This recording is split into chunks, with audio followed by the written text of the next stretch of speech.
A new book profiles the life and works of the influential Russian artist Vladimir Tatlin, titled Tatlin, New Art for a New World. It's co-authored by art historian and curator Gian Casper Bott. He joins us now from Basel, Switzerland. Welcome. Good evening. So let's talk about Tatlin. He was born in Moscow, grew up in Ukraine. How does his upbringing shape him as an artist? Yes, when he was a young child or a young man, 14, he went from home to the sea as a boy on the ships. And then he knew all the Black Sea and also the Mediterranean Sea. And in this time, he learned what life is, and he learned to observe very well the birds, the sea, the climate, and all these things that in his art later are very important. For example, when he invented these counter-reliefs like abstract sculptures, when you are looking at them, you will think of the ships, the seals. He chooses the forms in his art that he knew from his training as a mariner. So let's also talk about the time when he was working was during the Revolution. Yes, Trotsky and Lenin and all those things happening at that point. Can you tell us about how he saw himself within the revolution? Yes, I think he is really a man of this most interesting generation. He began his art in the time of the Russian Tsars. And then came the revolution, and then he was very important in the time of Lenin, and then in the time of Stalin, he had not the possibility to make what he wanted. And in the revolution, he said, I was the first artist who went to the Soviets and said, here I am, I work for the ideals of the revolution. I work with you to create a new world and a new man for a new world with a new art. He began as a painter in the Tsaristic time, and then 1914 he went to Paris, visited Picasso, and from that time he didn't paint for a long time. It was a sort of a creative shock maybe. He began to make these counter-reliefs, these abstract objects that he puts on a wall or in the corner of a wall. And these objects are really abstract more than the works of Picasso of this time, because by Picasso you have maybe a guitar or a violin, and this is made in an abstract form. But in the works of Tatlin, you have only the materials and the pure form. And then this counter-relief, this was his personal revolution to the avant-garde, his contribution to the avant-garde art.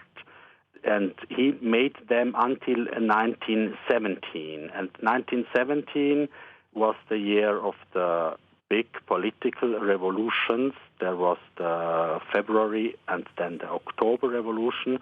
And in this moment, he abandons his counter-reliefs. Maybe he thinks this art is now Russia has other problems than to produce pure artworks. And he begins to think about what has art to do in our new world. For example, he says, how has the new monument to look? And he then had the commission to make a monument to the Third International, or it was in original a monument to the Russian October Revolution. And this is his famous so-called tower that has never been built, but he made a model of this monument. It's a spiral form of a tower that has inside 4 geometrical elements that are moving like revolution. The word revolution means moving, and they turn around themselves on their axis, and there would be in these elements of this enormous tower, more bigger than the Tour Eiffel in Paris. In these four elements, there would be all the government of the world socialists of the new epoch. And this tower was a sort of total artwork with the idea of, for example, also of a big cinema, of a stage for the modern life. There was projected to have some light, maybe today we would say laser screens that would say when the heaven was cloudy, they could project on the clouds some ideas of the revolution. And this, in the head of the tower, there would be information center, all the media, the radio and the telephone, all the media of this time. So it's a sort of perfect modern building. Maybe the idea of this building, or one of the models for the Centre Pompidou in Paris, that was built in the late 60s, much more later, was also the Tower of Tatlin. For example, the idea that you can see all the structures of a building. And then he was in a commission that decided also what they made some propositions to Lenin, to the regime, how the museums had to be in this new world. For example, he said we should have a museum of modern art. And this is rather a revolutionary idea, a museum of contemporary art. And this some decades before the Museum of Modern Art in New York, for example. It was really a time of big visions, and this time was rather a short time. In 1924, Lenin died, and then with the Stalinistic regime, all these avant-garde artists were not given the importance to develop more. Tatlin, from 1929 until 1932, he made his last really very important big art project. This was the so-called Les Tatlin. Les Tatlin, this is a play of words between Tatlin, his name, and letat, that means to fly in Russian. And so it's a sort of flying sculpture or a flying machine. He fought also to Leonardo da Vinci. He makes a beautiful object. He says, look at this object, isn't that a perfect artwork? But he knew that this would never fly. His idea, he said, I want that every people can fly like today we go with a bicycle.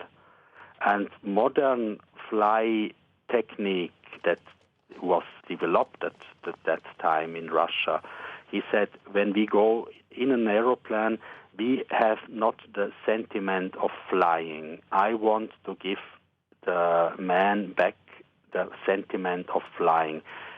Probably he thought that man in a very early phase of his development was something like a bird, and it's known also in the mythology that flying is a big dream of manhood. It was in every time, and he plays with his dream. And it's interesting that he makes this in a moment that in Russia the Stalinistic system is getting more and more stronger, and it's like he would think, he would say it's a sort of vehicle to fly away from this trist everyday life we have now in Russia, I think. And another very important aspect of his work, and that goes through his complete work. It begins in 1911 in the Tsaristic era, and it goes until in the early 50s. He dies 53 in the same year as Stalin dies. It's the theater. His works for theater, and theater for him is a sort of total art. And his most exciting theater project is in 1924. He made a representation of Vladimir Chlebnikov's poem or meta-poem Zangezi. This is a futurist play, a sort of an abstract theater play. Chlebnikov was his close friend and was with Mayakovsky, that Tatlin knew also. Chlebnikov was the most important futurist poet in Russia. He is sort of a crossover artist. And another element that is very important in his art is this actional character. His art is a sort of action art. The act of doing them in the exhibition was an important moment of this artwork. He showed them, not the first time, but the most important time he showed them, it was in 1916 and 1917 in this exhibition 010 in St. Petersburg. And this is this exhibition where his friend and contrahand Malevich exposed for the first time his black square, his perfect abstract black painting. Well, I wanted to ask you about the black square and Malevich. A lot of people say that was really a crucial part of the art movement, having just a painting of a black square, thinking about art in a different way, really questioning what is art, what is the meaning of producing an artistic work, and how did Malevich's work complement and contrast with what Tatlin was doing at the time? Yes, Malevich is, art historians say this is suprematismus. This is a sort of the idea of what art is, what a painting is very, very important in Malevich. Tatlin is called the father of constructivism. These are the two main artistic moments of the Russian avant-garde. And constructivism is really meant the man who does something with his own hands, who constructs an art. So in one sort, you could say that Malevich is much more abstract than Tatlin. Tatlin is very concrete, but with this concrete art, he makes abstract art. I do not know if you understand what I mean say, but his contreliefs that are works that represent nothing, but they are made with very concrete materials, and they are made like a chair or a table.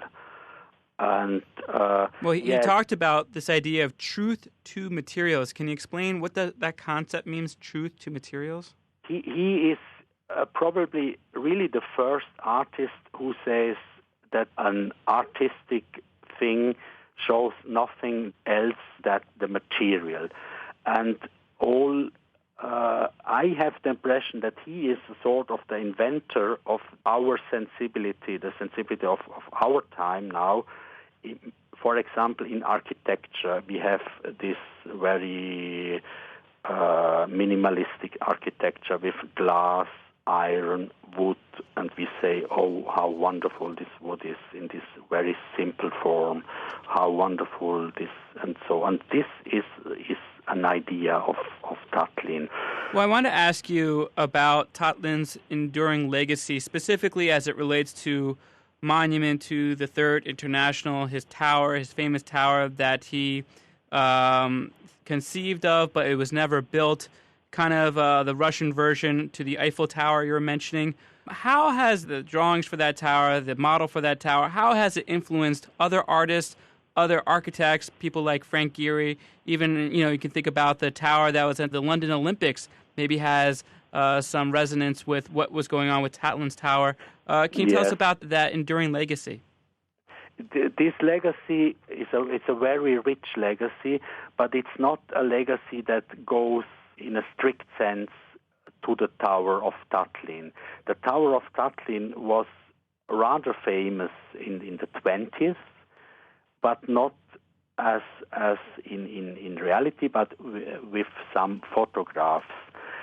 It was a second version of the tower was exposed in Paris 1925 in an international exhibition, and in the Russian section of this exhibition, or the Soviet section, this was after the bust of Lenin. It was the first work, so it was well known, and in all the journals like Art Nouveau and all the newspapers, the important of this time, this tower was published. But it was one or two photographs, and there was a brochure in Russia and a book in Russia, and there are 3 photographs and 2 drawings, and with this media of with this printed media, the tower made his big success in the first moment, and the influence maybe on Frank Gehry or on a lot of other maybe Sarah Hadid also, Sarah Hadid, and other architects is maybe also the power to conceive something that is almost not possible to build. It's also this artistic statement, much more maybe than the form. It's interesting that the form of the tower, it's very modern. From one point of view, it's very, very modern. Of the other point of view, it has a lot to do with the Tour Eiffel in Paris, but also with some Baroque architectural monuments of Borromini, for example, in Rome, or with the legendary Tower of Babel, and so it's Tatlin is really an artist that with he plays, or his ground is the big tradition, we could say the best of the past, and he gives it to the future. But it's the influence in its. I can only say the influence is very, very rich, but it's difficult to say exactly where it, because it's not an influence of the forms. Also, this exists, that you have some buildings like the tower a little bit, but it's really his artistic, his being an artist that is maybe more the influence than his concrete work. I think that Tatlin, as a figure of an artist, was also important from Joseph Beuys, for example, for this idea what an artist is in the 20th century. That is art historian and curator Gian Casper Bott. His new book that he's co-authored is called Tatlin, New Art for a New World. He joined us from Basel, Switzerland. Gian Casper Bott, thank you so much for your time. Really appreciate it. Thank you very much.